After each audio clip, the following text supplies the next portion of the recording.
And I'm the president of the Sephardi Association of Ottawa. Welcome, bienvenue, bienvenido. That's the extent of my Spanish. I am very pleased to see you here for our group's key event of the year. Identity is everything.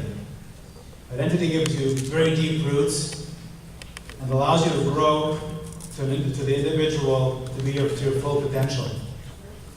As Jews, we work very hard to cultivate that identity and instill it in our children. But as Jews, our identity is very unique because of a spark or innate connection that connects us to our spirituality to the Almighty. Today, we are pleased to bring a story of one community, their drive to cultivate its identity, a unique Jewish identity, a unique Sephardi identity, despite very big challenges. For those of you who are not aware of us, the Sephardi Association of Ottawa represents the Jews in Ottawa of Sephardi origin. Sephardi Jews, and most of you know this, are the Jews that originated in Spain and were expelled following the Inquisition. Now, as Sephardi Jews, we are very, very proud of our unique traditions and customs. And at the Sephardi Association of Ottawa, we started about 25 years ago by a group of dedicated people that wanted to maintain our unique traditions. And while our association was dormant for some years, about 4 years ago, a group of us got together and put together a path to revive our association. And I'm very, very proud to say that I think we are on the path to grow our group and to maintain the heritage that we are very, very proud of. I'd like to thank, first of all, the Jewish Federation of Ottawa helping us bring this event and many other events in the past years to fruition. I'm personally very grateful to them. They've been very supportive to us. Also, really want to give a huge thanks to Maxine Miska. Where's Maxine? Already outside. She's right there. The Solomon Jewish Community Center has been amazing supporters of ours. Also, many thanks to the very Jewish Community Studies program at Ottawa U for supporting us in this endeavor. And finally, a personal, very big thanks to those individuals from the Sephardi Association of Ottawa, you know who you are, that have dedicated many, many hours for all of our activities. I personally am very, very grateful to all of you. So, thank you.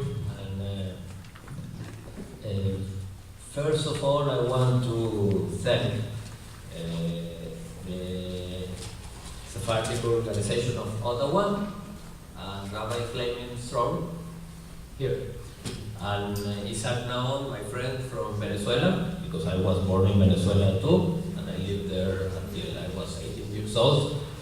And everybody who was involved in this event, including, of course, the JCC, the BET, Canadian Jewish Studies Program.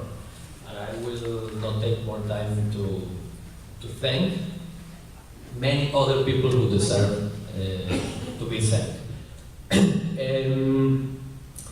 When I arrived into Quito, the identity was fascinating, and this is for me what, from the academic point of view, was very interesting. I decided that the issue of identity should be the center of my study, and I decided that after I would present my dissertation, I would deepen more in the issue of the Jewish identity, why these people are so obsessed to keep their Jewish identity after so many decades. And I have to tell you some things they told me in that moment. So you will understand the fascinating mix of Amazonian culture, Christian heritage from the mothers and grandmothers, and Jewish heritage from the fathers and grandfathers. So let me read you, because I had in my book, I quote a lot things that they told me. And I also had a personal diary. And this is what makes the book to be a little bit like a novel sometimes, that I put down parts of my personal diary. I love literature, so I couldn't not avoid to put that part of my love to literature in this book. A woman said me, my father used to light candles sometimes, It was inside the house for nobody to see. We had a 3-armed candlestick.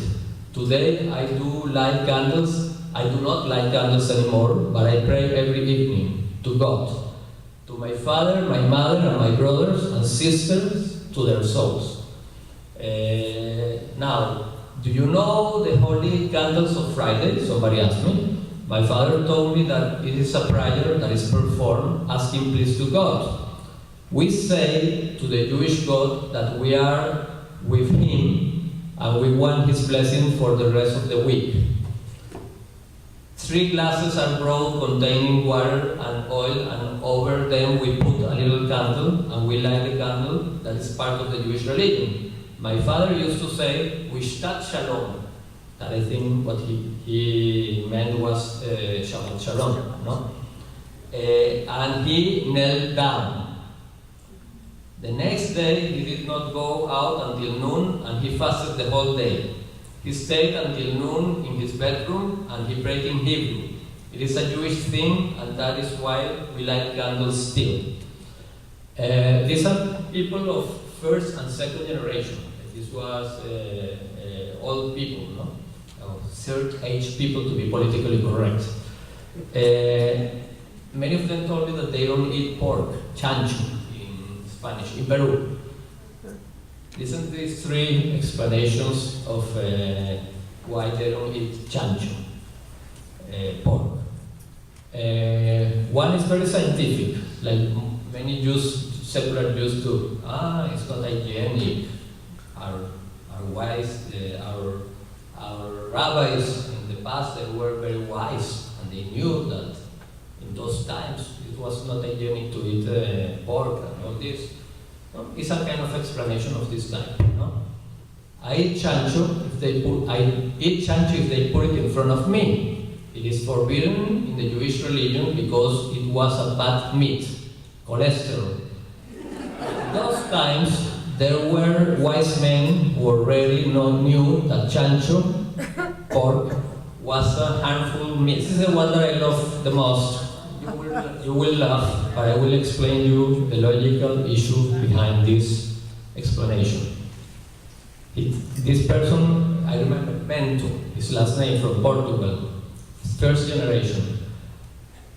He asked me, did you read Exodus? The paisanos are the Jews, ate human flesh in prison. The Sephardic Jews were transformed into porks years ago. I read that in the Reader Digest. That some place on the earth they were transformed into chanchos, pork, and that is why we cannot be eaten. They are our brothers. Absolutely. Of course, his interpretation is that the marrano in Spanish means chancho too. So the marranos were people who were actually, really, indeed, transformed into chanchos, into porks. So you cannot eat it. Your marrano in Spanish means pork. The word marranos. The Jews who were forced to convert to Christianity by the Inquisition, and to distinguish the Inquisition and the Christian people in the Middle Ages, who were the old Christians, the real ones, and who were the new Christians, the Jews who converted to Christianity by force. They called them marranos, like filth, no? You are not the real thing. There was respective war. Some of them were crypto-Jews, some of them kept being Jews, hidden Jews, and kept their Judaism hiding it from the Inquisition, and those were taken by the Inquisition, sometimes tortured and sometimes killed. Some of them finally converted to Christianity. So they were called marranos, marranos being, in Spanish mean pork. So this is why this person makes the relation and the connection between marrano Jews transformed into porks. But I have to explain you something about the Amazonan beliefs. And most of these people tell you, when you ask, do you believe in the spirits of the jungle? I don't have the time now to tell you many of their beliefs of the nature that they have, no? When you live there and you have such a big nature and mysterious, you are at the edge of believing that. One of the beliefs is that you could be, there is a bird called the tunchi. If you listen the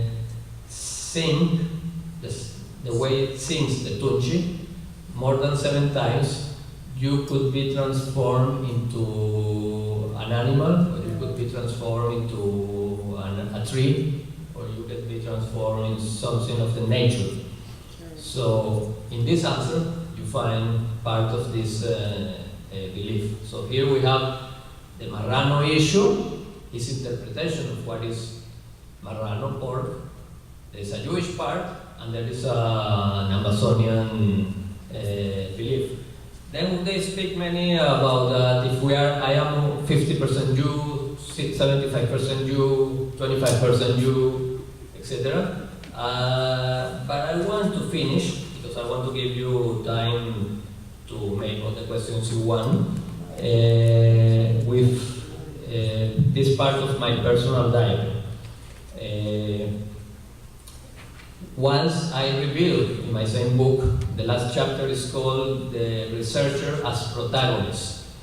And I tell the truth how, although I shouldn't have gotten involved with the community, I shouldn't have helped them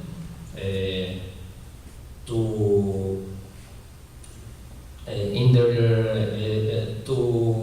learn more about Judaism, or to speak to them about the possibilities of Aliyah.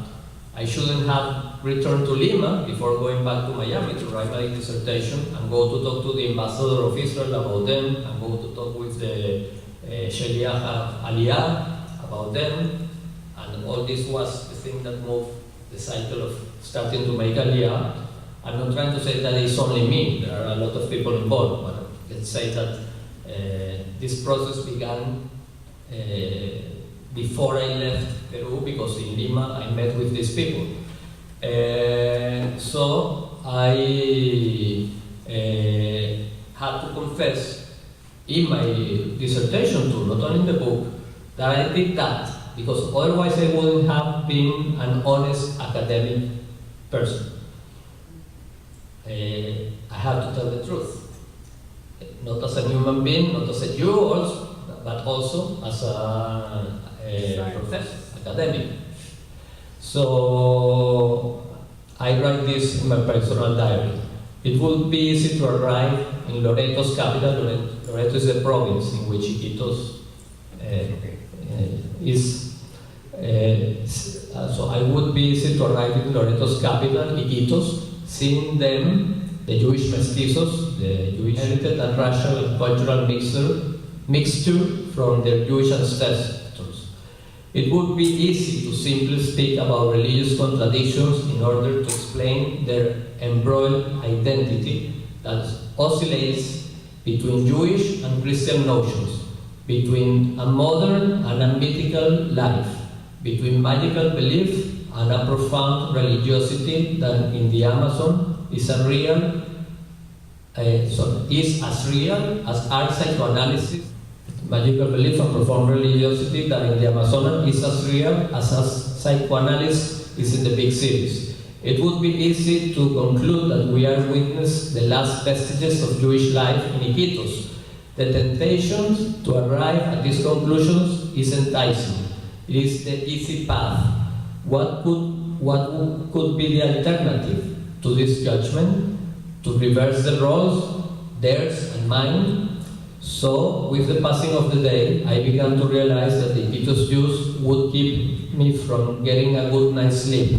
Not because of the nights that I would have to share with them as I wrote my book, but rather because of the profound questions to my own Jewish identity that the persistence and survival were foreign me to confront. After a few weeks, the once long and sometimes tedious Shabbat services without Hebrew songs, the only that could read the Spanish translation of the prayers, where they only could read Hebrew translation of the prayers, where this Kabbalah Shabbat was transformed into magical events every Friday evening. Isn't it remarkable that in Iquitos, a group of madmen still gather to celebrate Shabbat, praying to God, expecting Him to listen to their voices that attempt to rise above the loud music and laughter coming from the bar next to the ceremonial room? Because in the house of Victor Eder in 1995, you saw at the beginning of the movie his son, we made the Shabbat there, but he had a bar, so a pub. So we have to compete in our prayers with the people and the music of the bar. Isn't it a miracle that a group of old men and youngsters who never had a Jewish education still dream of serving in the land of their ancestors? Beyond the legal, rational, halachic, and political aspect of their circumstances, many of these people feel themselves to be a remnant of Israel, which according to the prophets will one day gather in the promised land together with their brothers in exiles. And to finish more of this, tonight I don't want to see the Iquitos descendants of Jews with a scientific lens or with a scholar's microscope. I am enjoying their universe, their spiritual wealth, despite their apparently poverty. There is more beauty in their old houses with dirty water and mosquitoes than in the tidy temples and rooms of hollow homes of many Jews in big cities. I feel tired. It has been a long, long day. The more I become involved with them, the less scientific I want to be. I promised myself that I wouldn't participate in the Shabbat service, but Don Victor Eder blessed me as their special guest, so I agreed to sing them a couple of Shabbat songs. They listened to me as if I were Pavarotti. Half Pavarotti to avoid exaggerations. This time, I did not fulfill my pledge of remaining distant as an observer. So this is more or less what happened to me, this process of seeing them more from the point of view of a Jew, getting very emotional with what I was feeling of their Jewishness, whatever you want to call it. And it was becoming very, very hard to me to keep that distance that the academic world requests from us. But if you read my book, you will find in that chapter another sub-chapter that is called The Religious of the Academists. And you will understand that I also, in my opinion, the academic people also have a religion. So why I cannot share also the religion of people that I am researching. So I hope you learned a lot about this community. It's a history of survival. It's history more precisely of Sephardic survival. So thank you again. And